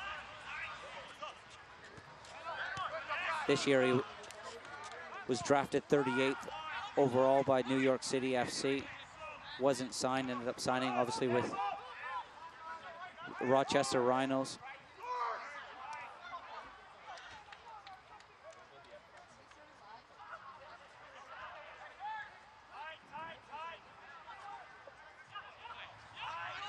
This is just one final note on the standings. Rochester can actually pull into a tie with Charleston, who lost 1-0 to Louisville earlier. They would both be level on 41 points, and with a game in hand, Rochester, or 2 games in hand rather, Rochester could actually jump up all the way to 3rd place with 3 points tonight. So a big, big game in the Eastern Conference playoff picture. And they're gonna try and ride home the final 8 minutes of this one, plus whatever time is added on. Yeah, great opportunity. The results look as though they're going to go their way for them. Still a lot of football to go tonight, but don't know whether TFC2 have just looked a little bit tired, their third game, and as you say, Matt, in the week. But this Tampa looked very good. Tampa Bay Rowdies when they came to town earlier in the season, but I think the Rochester Rhinos tonight have looked the best team to come up to Canada so far this season. Been very impressed with how disciplined they've been defensively. You can definitely see the discrepancies of their high press or when they drop back and are difficult to break down, and then when they win the ball, their interplay in midfield, their movement's been excellent, and I think up top Graf has really worked his socks off.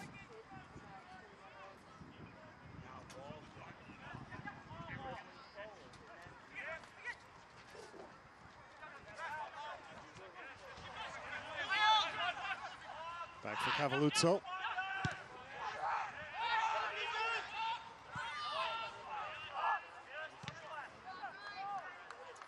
See, Lars, they've really given Toronto nothing to work with. But Toronto FC, they need to realize that the press is coming, and Lars, I know he's just come back from a long injury, a long layoff. He gives almost a grenade to Telfer. Lars just needs to see the high press coming and play it into Ricardo John or Sean Hundle. Both these players can hold the ball up. By playing sort of square, again, it allows Rochester really to lock on to Telfer, and Telfer all of a sudden now he has no options.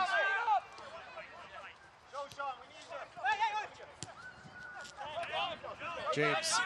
Rochester, they're playing a little bit similar to how Toronto FC's first team play, where when it's on, the wing backs, Morrow and now Hassler press extremely high and pin teams in, but when it's not on to press, they're very well disciplined, as we see right now, where they drop back into their blocks, and there's a nice balance, and they shift together as a unit.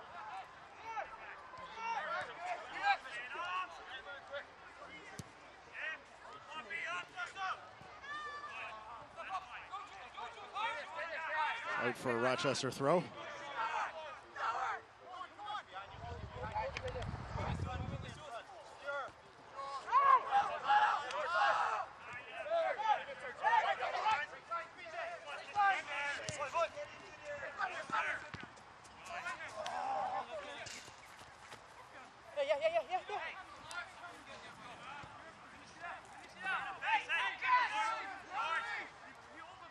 Corner here for Toronto. Looks like it's James that will size it up. They've not had a lot of success or threatening opportunities from the set pieces, and that one again snared by Gomez. I think that's just their second corner of the evening. Really just one free kick in a good spot, that taken by Daniels back in the first half, and all three have fallen comfortably into the hands of the goalkeeper, Tomás Gomez.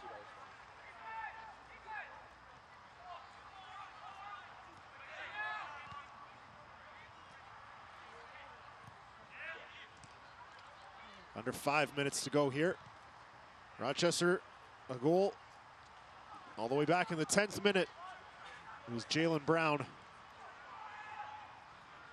Plays almost a 1-2 off the post and then sticks it away, but I love the ball from Ryan James.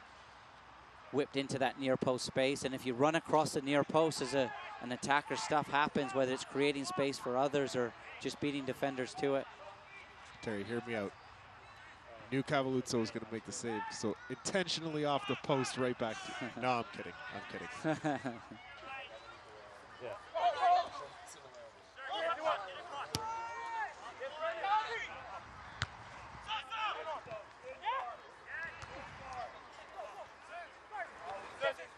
Comes free to Camargo. He's not able to handle cleanly. Garzi for Forbes. Fall. Just needs a little bit more urgency. You're at home, 1-0 down. Go put some pressure on the ball. Forbes. Stolen away by Alsa. But that urgency can't come from one player. You need to go hunt that ball in twos and threes and work collectively. Yeah, Rochester consistently outmanning Toronto on the ball.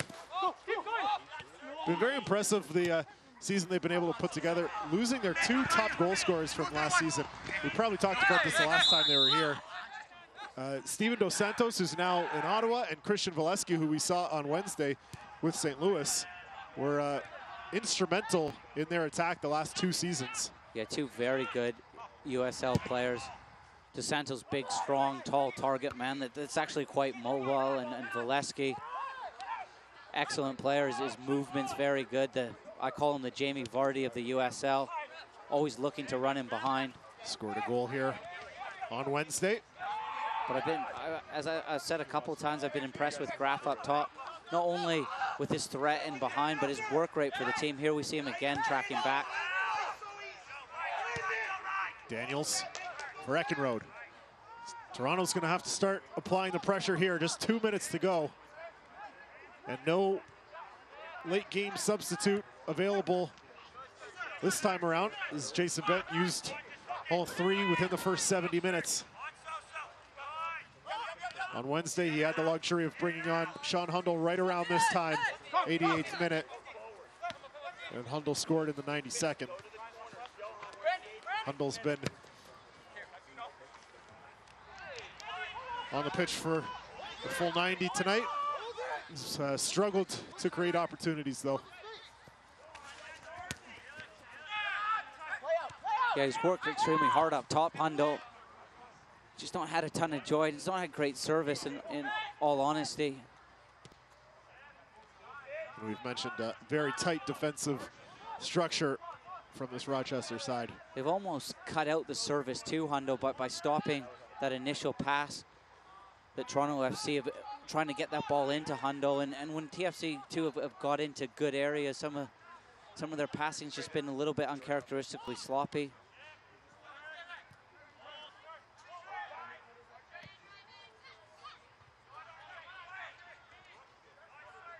Just not able to win any of those loose balls. Here's Forbes. Fall's done a great job in the middle of the park, just breaking things up, picking second balls up, and he's got a little bit of quality. He's got a nice passing range where when he does win the ball, he keeps Rochester ticking over. Even there, Forbes 1v2, and somehow Rochester still comes away with it. There's Groff, will just carry it towards the corner flag. Yeah, there's just...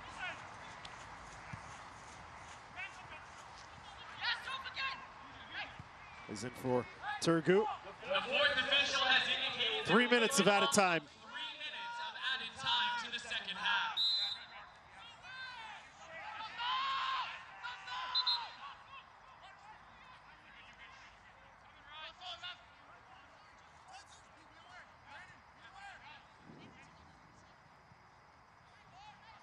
One positive from the game tonight, though, is it's brilliant to see 5 academy graduates out on the pitch for Toronto FC. They'll definitely have learned a ton from the experience of playing against some very good Rochester players. Jason Bent will have learned a lot of, not only about how good they are, but their characters and which players have not been overawed and stepped up. And one player that's really stood out for me tonight is Julian Dunn at the back. And Wallfall will get issued a yellow card here. Unnecessary free kick. Just needs to stand up in that position, gives TFC2 an opportunity to put the ball into the box.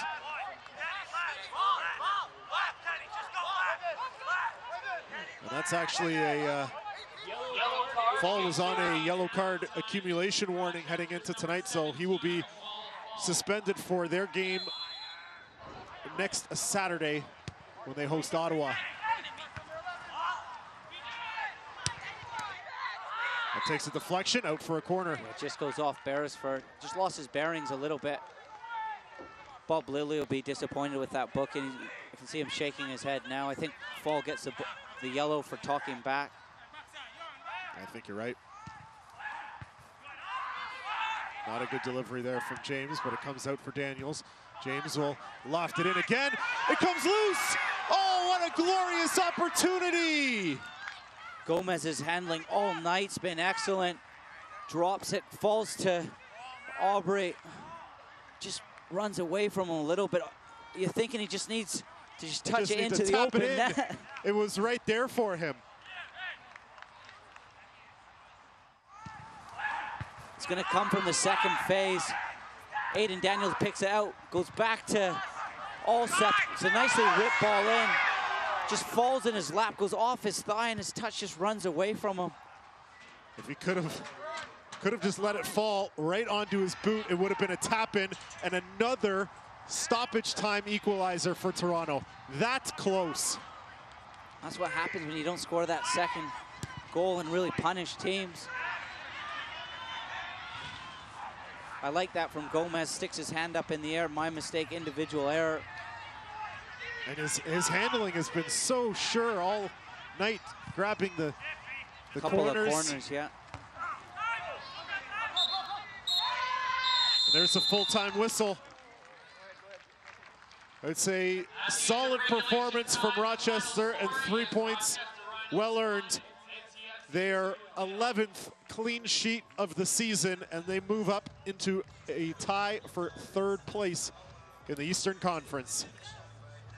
For me, I thought for Toronto FC too, I thought they worked hard, but worked as individuals. I don't think there was the partnerships and the team, both defensively and in attack, working as units. And I think Rochester were very good on the night. They were up for it, and TFC2 struggled to match that intensity.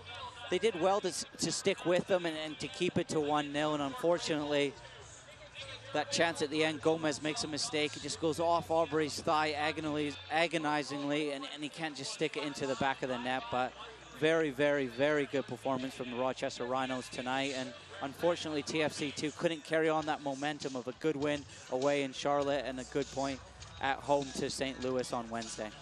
Rochester wins the season series with 2 victories in addition to the tie back here on April the 7th. Terry and I will wrap it all up when we return. 1-0 the final from Toronto.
Not the start to the Labor Day weekend that the TFC2 were hoping for, as they fall 1-0 to the Rochester Rhinos, but the visitors will take the 3 points and head home, and they'll face Ottawa on Sunday.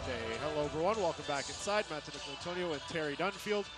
A 1-0 defeat for Toronto, but there were some bright spots, as you mentioned. Some of these young academy players getting good minutes, and you like the play of Julian Dunn this evening. Yeah, I thought Julian Dunn was terrific, and he was positive. His head was up and his chest was out, and I think he really enjoyed the challenge tonight. And this is where you see what players are made out of, and the youth Canadian International tonight really stepped up when 5 or 6 players probably weren't really at it for Toronto FC too tonight.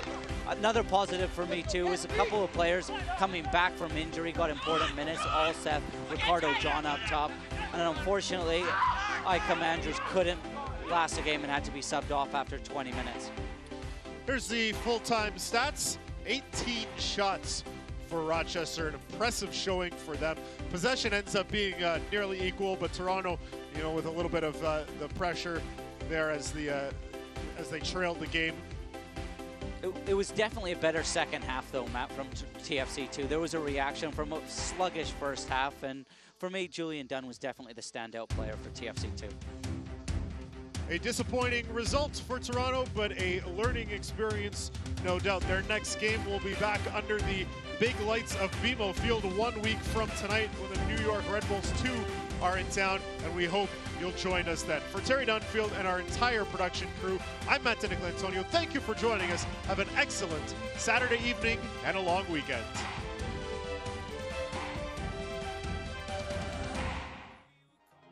This copyrighted telecast of the United Soccer League may not be retransmitted, rebroadcast, or reproduced without the express written consent from the United Soccer League.